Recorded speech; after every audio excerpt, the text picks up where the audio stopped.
பூவுக்குள்ளே பிறந்ததால் வாசங்களால் பேசுகிறார். வெண்ணிலவில் வளர்ந்ததால் வெளிச்சம் கோடி வீசுகிறார். மங்கையின் கன்னத்தில் மஞ்சளின் வண்ணங்கள் வந்ததும் எப்படியோ, மாலையின் வெயிலும் காலையின் வெயிலும் சேர்ந்ததால் இப்படியோ. அடி பூமியே நூலகம் பூக்களே புத்தகம் என்று நான் வாழ்ந்து வந்தேன். இன்று பெண்களே நூலகம் கண்களே புத்தகம் உன்னிடம் கண்டு கொண்டேன். நீ என்னடா பல்ல கடிட்டு இருக்க? பின்ன என்ன பண்ண சொல்ற? இல்ல கூப்பிட்டோம், இப்ப என்ன பேசுறது? யார் என்னன்னு முதல்ல கேளு.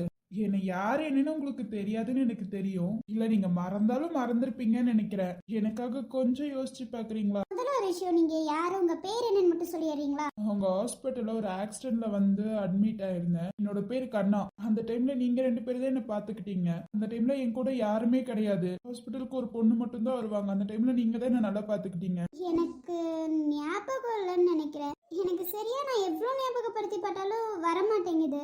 எனக்கு கொஞ்சம் தெரியல என்னன்னு, நீங்க யார் என்னங்கிறது எனக்கு அவ்வளோ சீக்கிரம் மைண்டுக்கு வர மாட்டேங்குது. மேபி நிறைய பேஷண்ட்டை பார்த்துருக்கலாம், ஸோ மறந்துருப்பேன்னு நினைக்கிறேன். கொஞ்சம் யோசிச்சு பாருங்க. எனக்கு அது ரொம்ப முக்கியமான நாள். அந்த நாள்லாம் யோசிச்சு நாங்களும் ட்ரை பண்றோம். ஆனா என்ன பண்றது, எங்களுக்கு தான் ஞாபகம் வர மாட்டேங்குதே. சரி, எதுக்காக எங்களை பார்க்க வந்திருக்கீங்க? அந்த டீட்டெயிலா தெரிஞ்சுக்கலாமா? அது ஒன்றும் இல்லை. அப்போ நீங்கள் பார்த்துக்கும் போது என் கூட ஒரு பொண்ணு மட்டும் இருப்பாங்க.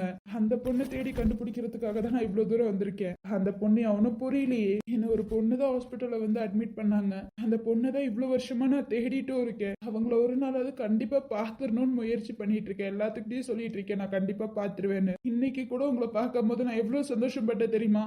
அந்த பொண்ணு என் வாழ்க்கையில ரொம்ப முக்கியமா இருக்கா. அதனாலயே நான் அந்த பொண்ணு பார்க்கணும்னு ஒவ்வொரு இடமா தேடிட்டு இருக்கேன். அந்த பொண்ணோட பேர் மட்டும்தான் இப்போ வரைக்கும் எனக்கு தெரியும். அதுவுமே அந்த பொண்ணோட உண்மையான பேரு கிடையாது. வீட்டுல எல்லாரும் கூப்பிடுற பேர் தான். டாக்டர் உங்ககிட்ட கூட அந்த பொண்ணு பேசிட்டு இருந்தா. அந்த டைம்ல தான் நீங்க வேற ஏதோ பேர் சொன்னீங்க. அப்பதான் நான் கேட்டேன், எனக்கு சரியா காதுல விழுகல டாக்டர். ஓகே, அந்த பொண்ணோட முகம் ஏதாவது தெரிஞ்சிச்சுன்னா ஏதாவது தேடி கண்டுபிடிக்கலாம்ல. ஒரே ஒரு விஷயம் தான், அந்த பொண்ணை நான் பார்க்கவே இல்லை. அந்த பொண்ணோட முகம் எதுவுமே எனக்கு தெரியாது. ஆனா நான் அந்த பொண்ணை தேடி கண்டுபிடிக்கணும்னு இருக்கேன். அப்படியா? எனக்கு சரியா ஞாபகம் இல்லையே. நானும் நீங்க வந்தப்பவே இவர் யாரு என்னவா இருக்கும்னு யோசிச்சு பார்த்துட்டு தான் இருந்தேன். ஆனா என்ன யாருன்னே ஞாபகம் வர மாட்டேங்குது. மேம், எனக்காக இல்லைன்னா அந்த பொண்ணோட பேர் மட்டும் கொஞ்சம் பார்த்து சொல்றீங்களா? பழைய ஹாஸ்பிட்டல் பேர் நாங்க சொல்லியிருப்பாங்களே. இல்ல, அந்த பேரு தெரியாது. அந்த டாக்டருக்கு தான் தெரியும்னு சொல்லிட்டாங்க. ஐயோ, எனக்கு சரியா ஞாபகம் இல்ல. ருத்ரன், உங்களுக்கு அது ஞாபகம் இருக்கா? நானும் யோசிச்சுட்டு இருக்கேன். உங்களுக்கு ஹெல்ப் பண்ணலான்னு தான் நானும் பார்த்துட்டு இருக்கேன். பட் எங்களோட சூழ்நிலையும் நீங்க புரிஞ்சுக்கணும்ல. உங்களுக்கு ஹெல்ப் செய்யலான்னு தான் நானும் நினைக்கிறேன். நாங்க அங்க வரும்போது சொல்லியிருக்காங்க. அப்போ நீங்க தானே எனக்கு தெரியாது. கண்ணா ஒரு பொண்ணை தேடிட்டு இருக்கான், டாக்டரை பார்த்துட்டு இருக்கான்னு என்கிட்ட சொல்லியிருக்காங்க. ஆனா எங்களுக்கு நீங்கன்னு தெரியாம போயிடுச்சு பாத்தீங்களா? இவ்வளவு பக்கத்துலயே வச்சு தேடி தேடின்னு தேடி இருக்கீங்க. பக்கத்துல வச்சு என்ன பண்றது, எங்களுக்கு சரியா ஞாபகம் இல்லையே. எங்களை மன்னிச்சிடுங்க. ஐயோ டாக்டர், அதெல்லாம் வேணாம் டாக்டர். உங்களுக்கு எப்பயாவது ஞாபகம் வந்துச்சுன்னா என்ன கூப்பிட்டு சொல்றீங்களா? கண்டிப்பா கண்டிப்பா கண்ணா, நாங்க சொல்றோம். பட் இன்னொரு விஷயம், என்னன்னு சொல்லுங்க. ஏன் அந்த பொண்ணை இவ்வளவு தேடுறீங்கன்னு நான் தெரிஞ்சுக்கலாமா? கண்டிப்பா அந்த பொண்ணை பார்த்ததுக்கு அப்புறம், என்ன அந்த பொண்ணு எனக்கு தெரிஞ்சதுக்கு அப்புறம் கண்டிப்பா உங்ககிட்ட கூட்டிட்டு வந்து அதை நான் சொல்றேன். இப்போதைக்கு எதுவும் கேட்க வேணாமே. ஏன் அந்த பொண்ணை ஏதாவது லவ் பண்றீங்க? தயவு செஞ்சு இப்போதைக்கு அதெல்லாம் எதுவும் பேசாதீங்க. அந்த பொண்ணை பார்த்த உடனே உங்ககிட்ட கூட்டிட்டு வந்து என்ன விஷயம் நான் சொல்றேன். சரி, ஓகே. கண்டிப்பா ஞாபகம் வந்துச்சுன்னா சொல்றேன். ஆனா இன்னொரு விஷயம், இன்னைக்கு சௌமியாவுக்கு பிளட் கொடுத்ததுக்காக ரொம்ப ரொம்ப தேங்க்ஸ். பரவாயில்ல, இருக்கட்டுங்க. நமக்கு ஒருத்தவங்க ஒரு உதவி செஞ்சாங்கன்னா அதையே நம்ம திரும்பி அவங்களுக்கு உதவி பண்ணோம்ல. இதெல்லாம் ரொம்ப பெருசுல கண்ணா. புரியலையே. நீங்க சௌமியாவுக்கு உதவி பண்ணிருக்கீங்க, அந்த பொண்ணு உங்களை தேடி வரலாம். என்ன வேணாலும் நடக்கலாம்ல. சரி, நான் வரேன். வெயிட் பண்ணீங்கன்னா காஃபி குடிச்சிட்டு போலாம். ஐயோ இல்ல, சௌமியாவை பார்க்கல, சௌமியோட குழந்தைங்களையும் பார்க்கல. நான் ரொம்ப ஆர்வமா இருக்கேன் அவங்க 2 பேத்தையும் பார்க்க. அப்புறம் என்ன, போய் சந்தோஷமா சொல்லுங்க. கூடிய சீக்கிரத்துல அந்த பொண்ணு உங்களுக்கு கிடைப்பாங்க. ஆனா நீங்க அந்த பொண்ணை கஷ்டப்படுத்தாம இருந்தா ஓகே தான். கொஞ்சம் பார்த்து பேசலாம். ஏன்னா ஒவ்வொரு வார்த்தையிலயும் ஆப்போசிட்ல இருக்கவங்க கஷ்டப்படுவாங்களான்னு தெரியாதுல. நம்ம ஈஸியா அவங்கள தேடி கண்டுபிடிச்சிடலாம் அப்படின்னு நம்ம நினைப்போம். ஆனா நமக்கு கொஞ்சம் லேட்டா தான் ஆகும். ஆனா இன்னொரு விஷயம். என்னங்க சொல்லுங்க. சப்போஸ் அந்த பொண்ணை கண்டுபிடிச்சிட்டீங்கன்னா அந்த பொண்ணுக்கு எந்த பிரச்சனையும் வந்துடக்கூடாது. ஏன்னா ஃபேமிலி இருக்கலாம். நீங்க சொல்றது எனக்கு புரியுது. என்னால கண்டிப்பா உங்களுக்கு பிரச்சனை வராது. அப்போ ஓகே கண்ணா, கண்டிப்பா அந்த பொண்ணு உங்களுக்கு கிடைச்சிருவாங்க. நீங்க கவலைப்படாதீங்க. எதுக்கு தேடுறீங்க இதெல்லாம் எதுவுமே எனக்கு தெரியல. பட் ஏதோ ஒரு விஷயத்துக்காக தேடுறீங்க. கண்டிப்பா அந்த பொண்ணு உங்களுக்கு கிடைப்பாங்க. ஆனா ஒன்னும் அவங்கள காயப்படுத்திடாதீங்க. அவ்வளவுதான் கண்ணா நான் சொல்லுவேன். நமக்கு நல்லதுன்னு ஒரு விஷயம் செய்ய போய் ஆப்போசிட்ல இருக்கவங்களுக்கு கெட்டதா இருக்கக்கூடாதுல. ஒரு விஷயம் நம்ம சொல்லி தெரியதை விட அவங்க மூலியமாமே தெரிஞ்சிச்சுன்னா இன்னும் கொஞ்சம் சந்தோஷமா இருக்கும்னு நினைக்கிறேன். இன்னொன்னு, யாருக்குமே சண்டை பிரச்சனை எதுவும் வராது. இப்போ சொல்ற ரொம்ப ரொம்ப சாரி கண்ணா. ஆமா கண்ணா, சாரி. சாரி எதுக்கு? கண்டிப்பா ஒரு நாள் உங்களுக்கு தெரியும். நாங்க ஏன் இப்ப சாரி கேக்குறோம் கண்டிப்பா உங்களுக்கு தெரியும். பார்த்து போயிட்டு வாங்க கண்ணா. அண்ட் இன்னொன்று, சப்போஸ் எனக்கு ஞாபகம் வந்தாலும் மொத்தமாக வெளிப்படையாக என்னால் சொல்ல முடியாது. ஏன்னா நான் ஒரு டாக்டர். பேஷண்ட்டுக்கு உதவி பண்ணவங்க பேரை யார்ட்டையும் சொல்லக்கூடாதுன்னு அவங்க சொல்லிட்டு போயிருக்கலாம். அதை மீறி என்னால் சொல்ல முடியாது. ஓகேவா? முடிஞ்ச அளவுக்கு நான் ஞாபகம் வந்தால் சொல்கிறேன். ஓகே, உங்களுக்கு ஞாபகம் வந்துச்சுன்னா கண்டிப்பா சொல்லுங்க. கண்டிப்பாக நான் சொல்கிறேன் கண்ணா. நீங்க ஹாஸ்பிட்டல் போறீங்களா? இல்ல கண்ணா, ஒரு 1/2 hour ஆகும் கண்ணா. 1/2 hour கழிச்சு தான் ஹாஸ்பிட்டல் போகணும். சரி ஓகே, வீடு பக்கத்துல தான் இருக்கு, வந்துட்டு போங்க ஒரு நாள். கண்டிப்பா வர கண்ணா. சௌமியா வீட்டுக்கு வரும்போது உங்க வீட்டுக்கு வந்துட்டு போறோம். நீங்க கவலைப்படாதீங்க. உங்களுக்கு அந்த பொண்ணு கிடைப்பாங்க. ஆனா அவங்கள காயப்படுத்தாத மாதிரி இருந்தா ஓகே தான். கண்ணில் காட்டி அவங்கள காயப்படுத்திட கூடாதுல கண்ணா. அதனாலதான் சொல்றேன். தப்பா இருந்தா மன்னிச்சிருங்க. ஐயோ அப்படியெல்லாம் இல்ல. நீங்க சொல்றதும் கரெக்ட் தானே, நான் பாத்துக்கிறேன்.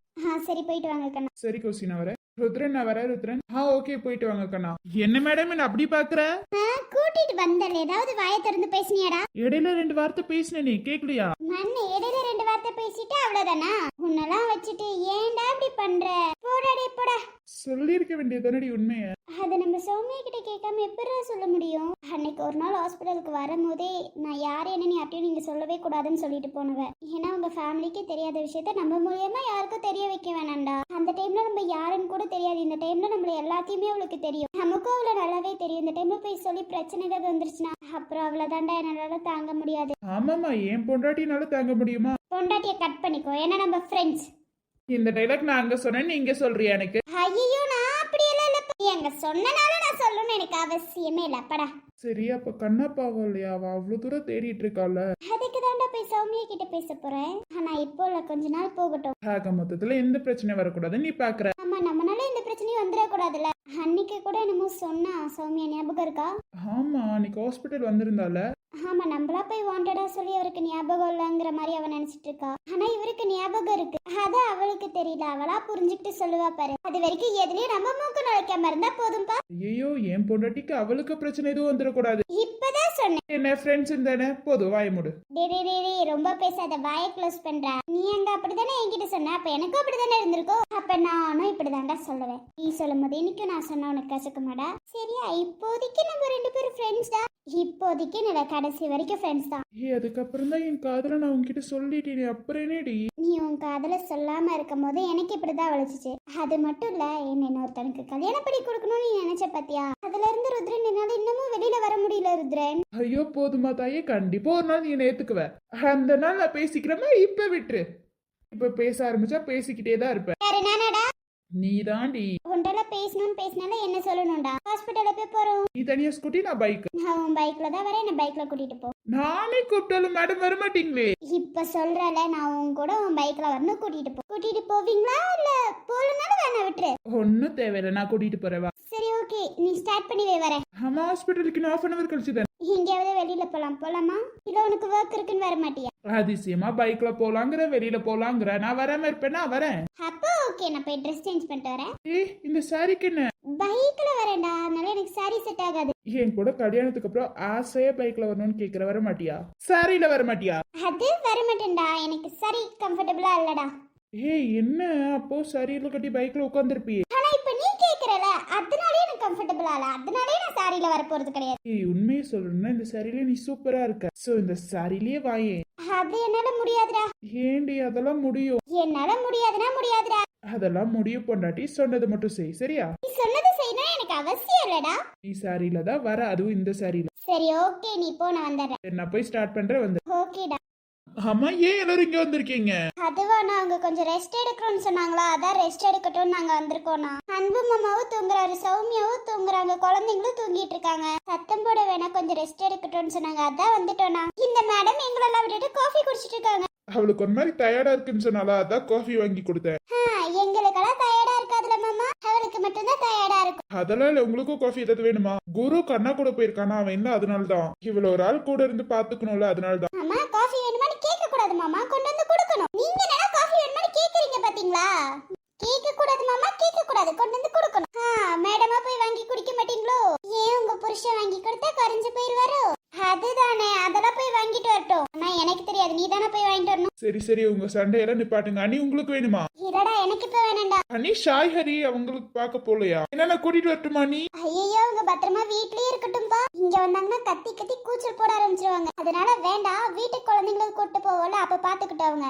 ஏன் நீ அவங்களுக்கும் பார்க்கணும்னு ஆசை இருக்காதா? அப்படியெல்லாம் இல்ல, இங்க வந்தா கொஞ்சம் வாழுத்தனம் பண்ணுவாங்க, அடங்கவே மாட்டாங்க. அப்புறம் குழந்தைங்களை எழுப்பி விட்டாங்கன்னா போச்சு. அதனாலதான் சொல்றேன், வீட்டுக்கு தான் தூக்கிட்டு போவோம்ல, பாத்துக்குவாங்க. சரி நீ இல்ல வீட்டுல அழுந்துட்டு இருப்பாங்கல்ல. அதுதான் இவரு போயிருக்காருல, பாத்து பாரு விடுங்க. அப்புறம் பாட்டி எல்லாருமே இருக்காங்க. இப்போ ஹாஸ்பிட்டல்ல நம்ம மட்டும் தான் இருக்கும். நீங்க ஸ்னேகாவை பாத்துக்கோங்க, நான் போய் வாங்கிட்டு வந்துடுறேன். நீ அதெல்லாம் வேணாம், நான் போய் வாங்கிட்டு வரேன், நீங்க பாத்துக்கோங்க, வந்துடுறேன். அப்புறம் சௌமியாவையும் பாக்கணும்ல, நீ நர்ஸ் திடீர்னு கூப்பிட்டாங்கன்னா அதனாலதான் நீங்க பாத்துக்கோங்க, நீ நான் வரேன். ஐயோ மாமா, எனக்கு இப்ப காஃபி எல்லாம் வேணாம் மாமா. எங்க பாரு, உனக்கு என்னதாண்டி பிரச்சனை? நீ தானடி வேணும்னு சொல்லிட்டு இருந்த. அதுவா சும்மா கிண்டலுக்கு? உன்னை அடிக்க போறேன்டி நானு. பிரியா உனக்கு? ஐயோ அண்ணா, எனக்கு இப்ப வேணாம், சும்மா தான் சொன்னோம் நாங்க 2 பேரும். ஓவரா தாங்குனீங்களா? அதுதான் கொஞ்சம் கிண்டல் பண்ணலாமேன்னு வந்தோம். கிண்டல் பண்ண வருவீங்களா 2 பேரும்? உங்களெல்லாம் ஒரு மாதிரி டயர்டா இருந்துச்சு, நீங்க உட்காந்து காஃபி குடிச்சது ஒரு குத்துனாடி. ஆமா, எங்களுக்கும் வாங்கிட்டு வந்து கொடுத்துட்டு நீ குடிச்சிருக்கணும். அதுதான் போய் வாங்கிட்டு வரேன்னு சொல்றாருலடி உன் மாமா. அப்புறம் என்னடி? ஐயோ, அது நாங்க வந்ததுக்கு அப்புறம் வாங்கி வச்சு கொடுக்கறது அத்தை எங்களுக்கு சரிப்பட்டு வராது. நாங்க வரதுக்கு முன்னாடியே வாங்கி வச்சிருந்தா இதை நாங்க குடிச்சிருப்போம். இப்போ எங்களுக்கு வேணாம். ஏம்மா தாயே, உனக்கு காஃபியே கிடையாது, நீ காஃபியே குடிக்க வேணாம். நாங்க இவ்வளவு தூரம் பேசிதான் நீ காஃபி குடிக்கணும்னு அவசியம் கிடையாது. பாத்தீங்களா மாமா, உங்க பொண்டாட்டிய ரொம்ப ஓவரா பேசுறா. கொஞ்சம் அடக்கி வாசிங்க சொல்லுங்க. என் புருஷன்கிட்ட சொல்லிட்டா நான் அமைதியாயிருவேன்னு நினைக்கிறியா? வீட்டுக்கு 2 குழந்தைங்க கூட வந்தாச்சு, ஆனா இந்த குடும்ப சண்டை ஓயாது போல. ஐயோ ஆமாண்ணா, குழந்தைங்க முன்னாடி சண்டை போடக்கூடாது, அப்புறம் அவங்களும் பார்த்துட்டு தான் கத்துக்குவாங்க. இது சும்மா சிரிப்பு சண்டைப்பா. நீங்க நினைக்கிற மாதிரி நான் பிரியா இவங்க ஏதாவது சண்டைலாம் போட மாட்டோம். சும்மா போர் அடிக்குது, சும்மா கிண்டல் பண்ணலாம் அப்படிங்கிற மாதிரி தான் நாங்க நினைப்போம். மாமா, நீங்க ரொம்ப பெரிய லெவல்ல எங்களை நினைச்சு வச்சிருக்கீங்கன்னு நினைக்கிறேன். அந்த அளவுக்குலாம் ஒர்த் இல்ல மாமா. இவ அப்படிதான், இவளே அசிங்கப்படுத்திக்குவா. உண்மையை சொல்றேன்டி. அப்புறம் உனக்கு ஒரு குழந்தை இருந்துச்சா, நம்மள பார்த்து சண்டை போடக்கூடாதுல, அதுக்காக தான். சரி மகாராணி, நீங்க சண்டை போடாமலே இருங்க. மாமா ரொம்ப ஹைப்ல நினைச்சு வச்சிருக்காரு போல. நம்ம அந்த அளவுக்குலாம் வர்த்தலன்னு சொல்லி புரிய வைக்கணும். என்ன பிரியா? ஆமாமா, அண்ணனுக்கு சொல்லி புரிய வைக்கணும். அவ்வளவுதான் ஜீவா. இவங்க கூட நம்ம இருந்தோம்னு ஏன் நம்ம பைத்தியம் ஆயிடுவோம். இவங்களா சண்டை போடுவாங்க, இவங்களா சிரிச்சுக்குவாங்க, இவங்களா பேசிப்பாங்க. வச்சுட்டு என்ன பண்றதுனே தெரியல ஜீவா. சரியா, நீங்க சௌமியாவை பாத்துக்கோங்க. நான் பாத்துக்கிறேன்டா, நீங்க ஸ்னேகாவை மட்டும் பாத்துக்கோ. இல்லன்னா ஸ்னேகா வீட்டுக்கு போறியா? அண்ணி அதுவா, அதுக்கு வாய்ப்பு இல்லப்பா. நீ ரொம்ப நேரம் ஹாஸ்பிட்டல்லயே இருக்காத, வீட்டுக்கு போ. அண்ணி நீ கொஞ்ச நேரம், நீ ப்ளீஸ் அண்ணி. சரி, கொஞ்ச நேரம் வேணா இருந்துக்கோ. குழந்தைங்க முழிச்ச உடனே உங்களை பார்த்துட்டு போயிடுறேன் நீ. சரி அப்போ ஓகே, நீ கொஞ்சம் ரெஸ்ட் எடு. இங்கதான் கௌசியோட ரூம் ஒன்று இருக்கும், அங்க வேணா போய் ரெஸ்ட் எடுத்துக்கோ. அண்ணி ரெஸ்டா வேணா, நீ நான் அப்படியே உட்காந்துட்டு இருக்கேன். இப்படியே ஒரு மாதிரி நல்லா தான் இருக்கேன். நீ என்னன்னா பின்னாடி கார்டன் இருக்கு, அங்க கூட நீ உட்காந்துக்கலாம். சரி நீ, நான் பாக்குறேன், நீங்க போங்க. சரிடா. கார்டன் அப்ப நான் போறேன். திட்ட மாட்டாங்களா? நீ பேஷண்ட்னு சொல்ல திட்ட மாட்டாங்க. அண்ணி சும்மா சொன்னேன்டா, கௌசி தானே, நான் பாத்துக்கிறேன், நீ கிளம்பு. சரி நீ, நானும் போயிட்டு வரேன். சரி பிரியா. ஆமா ஜீவனா, குரு சொல்லிட்டு போனானா? ஆமா, அவன் கண்ணா கூட போறேன்னு சொல்லிட்டு தான் போனான். ஏதோ ஒரு முக்கியமான விஷயமா, அதனால தான் போயிருக்காங்க. சரி, நான் வந்தா என்ன பின்னாடி கார்டனுக்கு வர சொல்லிடுறேன். சரி நான் சொல்லிடுறேன். அப்புறம் கார்டன் போறேன், அங்க இங்கேயும் போயிடாதீங்க, கார்டன்லயே உட்காந்துட்டுருங்க. நாங்க என்ன சின்ன குழந்தையா மாமா? அதெல்லாம் கார்டன்ல தான் உட்காந்துட்டு இருப்போம், நீங்க கவலைப்படாதீங்க. ஐயோ, இந்த குடும்பத்து மேல எவ்வளோ பாசம். அப்புறம் எனக்கு இல்லாம இருக்குமா? சரி மாமா, உங்களுக்கு பாசம் நிறையவே இருக்கு. இப்படிப்பட்ட குடும்பம் கிடைச்சிருக்கிறதுக்கு நான் கொடுத்து வச்சிருக்கணும். போதுமா மாமா? இது போதும், டி கிளம்பு. சரிக்கா, நான் வரேன். போ கிளம்பு. சின்னஞ்சிறு கூட்டுக்குள்ள சொர்க்கம் இருக்கு. அட சின்ன சின்ன அன்பில் தானே ஜீவன் இன்னும் இருக்கு. பட்டாம்பூச்சி கூட்டத்துக்கு வட்டாயதுக்கு. அடபாசம் மட்டும் போதும் கண்ணே, காசு பானம் என்னத்துக்கு. பச்சை கிளிகள் தோலோடு, பட்டுக்குயிலோ மடியோடு, பூலோகம் ஆனந்தத்தின் எல்லை. எனக்கு என்னப்பா, நான் ஓகேடா. அப்படியே மேடம். அப்படிதான்டா. ஏதோ தெரியல ருத்ரன், எனக்குள்ள என்ன நடக்குதுன்னு எனக்கு புரியல ருத்ரன். உன்னை 6 மாசத்துக்கு முன்னாடியே காதலிக்க ஆரம்பிச்சிட்டேன்டா. உன்னை மனசு ஏத்துக்கலாம்னு நினைச்சேன். ஆனா ஏதோ ஒரு விஷயம் என்ன தடுக்குது ருத்ரன். ஆனா அந்த விஷயம் என்னன்னு எனக்கு புரியல ருத்ரன். இப்போ வரைக்கும் உன்னை ஏத்துக்கலாம்னு தோணுது, ஆனா ஏதோ ஒரு மனசு ஒரு மாதிரி இருக்கு ருத்ரன். ஏன் நான் உன்னை சின்ன வயசுல இருந்து பாக்குறேன்டா, ஆனாலும் ஏன் என்னால ஏத்துக்க முடியலன்னு தெரியல ருத்ரன். எனக்கு ஒண்ணுமே புரியல ருத்ரன். எனக்காக நீயும் வெயிட் பண்ற ருத்ரன். உன்னை ரொம்ப கஷ்டப்படுத்துறேன்னு தோணுது ருத்ரன். கண்டிப்பா ஒரு நாள் நான் ஏத்துப்பேன் ருத்ரன், ஆனா எப்போ என்னன்னு எனக்கு தெரியல ருத்ரன். ருத்ரன். சொல்லு. இல்லடா, ஒண்ணும் இல்ல. என்னாச்சு கூப்பிட்டு? அப்புறம் ஒண்ணும் இல்லைங்கிற, எதையாவது பத்தி யோசிச்சுட்டு இருக்கியா நீ? இல்லடா, அதெல்லாம் எதுவும் இல்ல. அப்புறம் என்ன மேடம், எதுவுமே யோசிக்காம சந்தோஷமா வாடி என் கூட. சரிடா, நாளே எதுவும் யோசிக்கல ருத்ரன். நான் உனக்கு கஷ்டப்படுத்துறேனா ருத்ரன்?